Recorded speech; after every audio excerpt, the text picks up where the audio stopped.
Welcome back, my friends, to Pennies in Your Path, where I hope and pray to help you move your doubts in God to fully trust in Him. Now, obviously, if you are watching this on YouTube, you can see I have my husband next to me. Chris, why don't you go ahead and say hello to those on my podcast that can't see you? Hello, those on your podcast that can't see me. Anyway, before we get into what I want to talk about today, I wanted to mention two things, if you're not already aware of it, that I'm providing on my website at jodiaiken.com. One is that I've created a digital planner. Now, I know it's already in the month of February, but I also know that sometimes we get behind on planning for the year or even the month.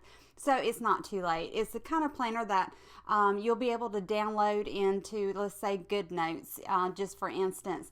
And it's got a ton of links in there, and it provides undated months for you as well. So it really is a win-win for you when you purchase that from my website, because you can use it for multiple years.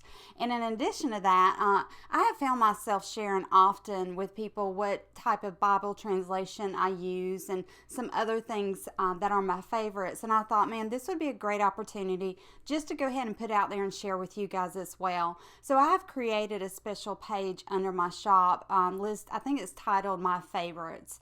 So as you go on there and you click those, I might get an affiliate. It's an affiliate link, if you will, and I might get a little stipend from that, but that doesn't go on you, and you're not charged extra by any means. It's really something that is just a blessing for myself as well. So in the month of February, it's obviously a month where we talk often about love. It's the love month. It's the love month. Marriage comes up often. It does. In that. And so when I've been thinking about how long we have been married, it has come just really full circle clear to me that often that we will develop or that we have developed several different stages in our marriage, and I want to unpack that just a little bit.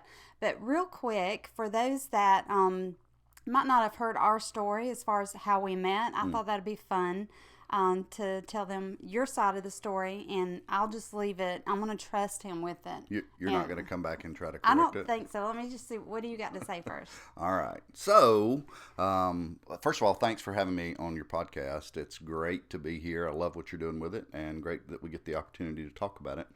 How we met. We were roller skating kids, and you and I met at a roller rink in Easley, South Carolina, as you were dating my cousin. Right. And he and I, great friends, grew up really more as brothers and cousins. And I came into the skating rink one day, and you noticed me, but we became friends. And then soon after, you and my cousin broke up. That's important to remember. To mention, rather. You guys broke up first. Some time elapsed. We were friends, and then one day, you tricked me into a date. And you know that's true. It is true. So it just sounds bad. Yeah, well, not too bad. So Jodi asked me. She said, "Hey, when are you taking me to the movie that you promised to take me to?" And I thought, I don't remember a movie, but how Saturday? And, we were too young to drive, so we ended up walking to a movie theater just down the road from the skating rink where we had been dropped off. And that was our date. And in order to do that, I had to break a date with a girl who had a car. So this was a big deal for me. Honestly, Jodi asked me out first, and only because I didn't have the courage to ask her out, because she was... He needed a little bit of help. She was way too hot for me to ask out. So the bottom line on it was I didn't think she'd ever say yes, didn't want to deal with rejection, whatever. So anyway, so she asked me out.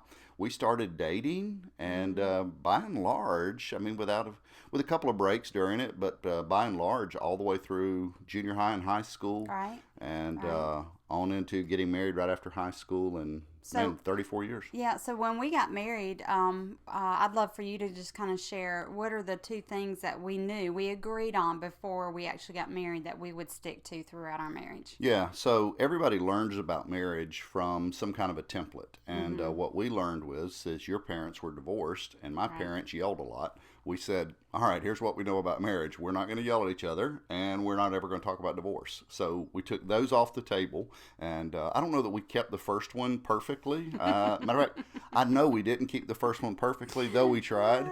But we did hold on to not going to bed angry too often, right. so we kind of kept voice there. Anyway, so that sort of thing. Those were our two big agreements. Right, and it's a continual process, y'all. We did not have this figured out.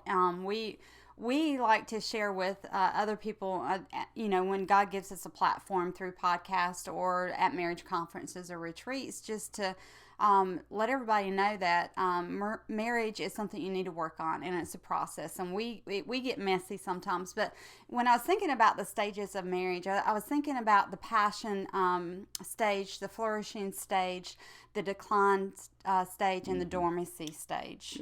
Yeah, and I don't think those things have to be linear necessarily. Right. But they do tend to be recurring rhythms in just about every marriage.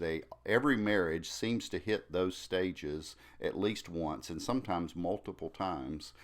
In the process of that, ours as well as others, I think, to some degree.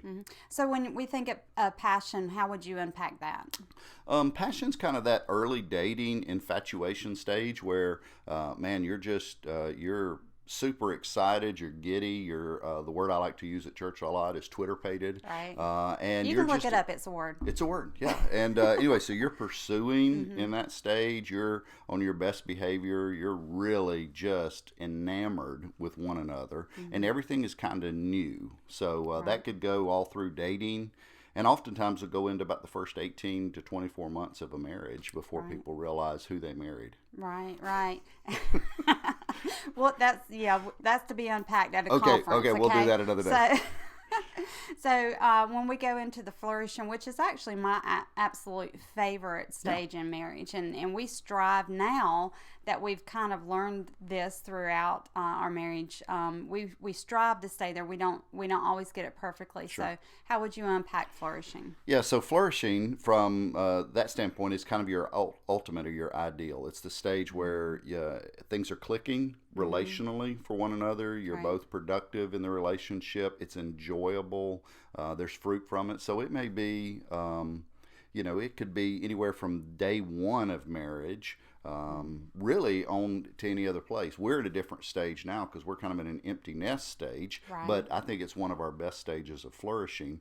It's just a place where you're productive. You enjoy being in each other's space. You enjoy the connection. You enjoy one another. Being together is in and of itself a reward. Right, and I want to just recognize that you don't have to be in the emptiness stage in your marriage, right.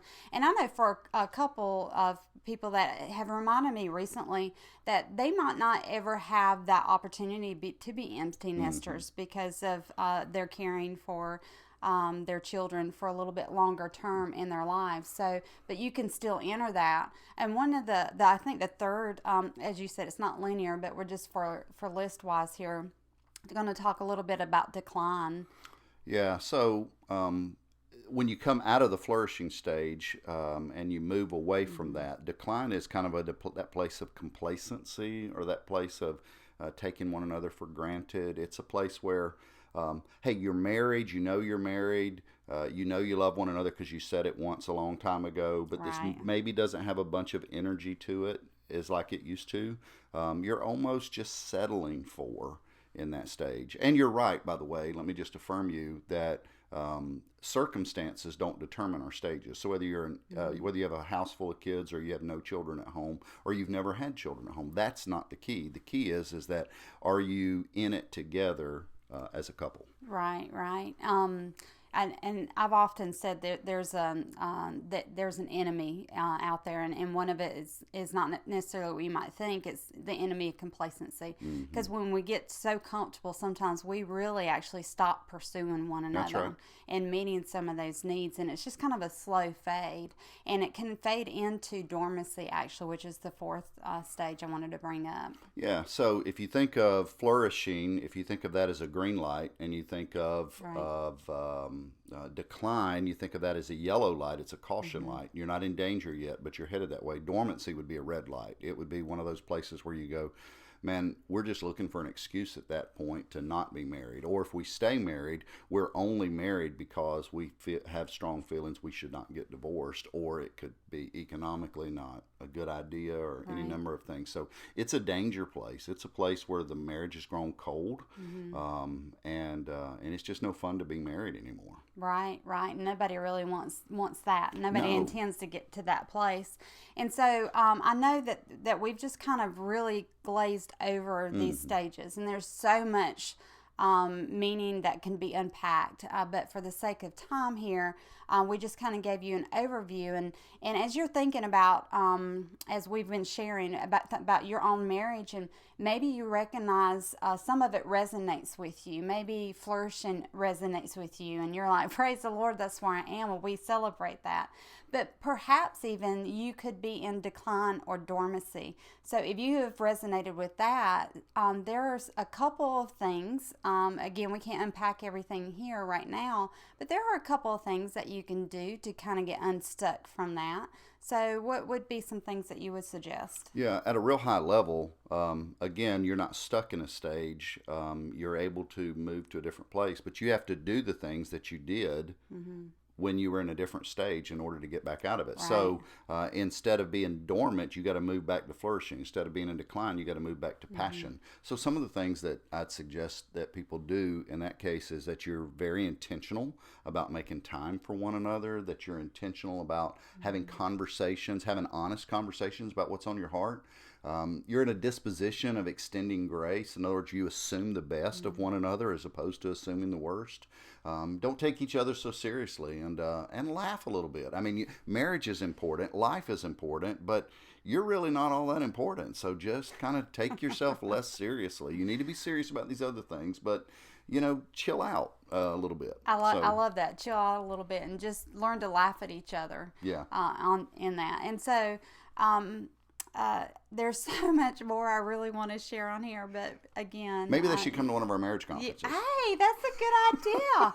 Matter of fact, we're getting ready. We have to a marriage do enrichment weekend coming up at Inglewood Baptist Church. Oh my goodness! Yeah, you can get information on it about it at inglewoodbaptist.com/family, I believe, or check out one of the links and we'll hook you up with it, and you can find out more. Yeah, if it's not already too late. But I will say this: if the time has already passed by the time you do this, we are going to different places around the state, doing some marriage around the country. We're going to be in New York and in New Mexico. Yeah, we are. So we're going to a number of different We've got places. a couple other places, and I will do my best just kind of link that in social media. So if you want to follow me on social media, it's Jodi Aiken. And a great place is I'll leave you some links here, but even better is if you'll take a moment and subscribe to, if you're watching this on YouTube or if you're listening to this on podcast, make sure you subscribe so you can get the next one. Again, I do this monthly that I present this, and I just again thought, man, what a great opportunity to bring my sweetheart and share him with you guys. Thanks for sharing me and sharing your friends with me. So anyway, friends, I know this was like probably taking a sip out of a fire hydrant. It's a lot to process. But I think there's enough nuggets in here that if you wanted to even go back and listen to it, you would be able to glean something and apply it to your marriage. And in addition to that, I've written a blog just kind of summarizing this in my words. So you can find that also, jodiaiken.com/blog. And I'll leave that link in the show notes as well. So until next time, my friends, I hope that you are blessed and you have a wonderful, wonderful February. Yep. Peace out.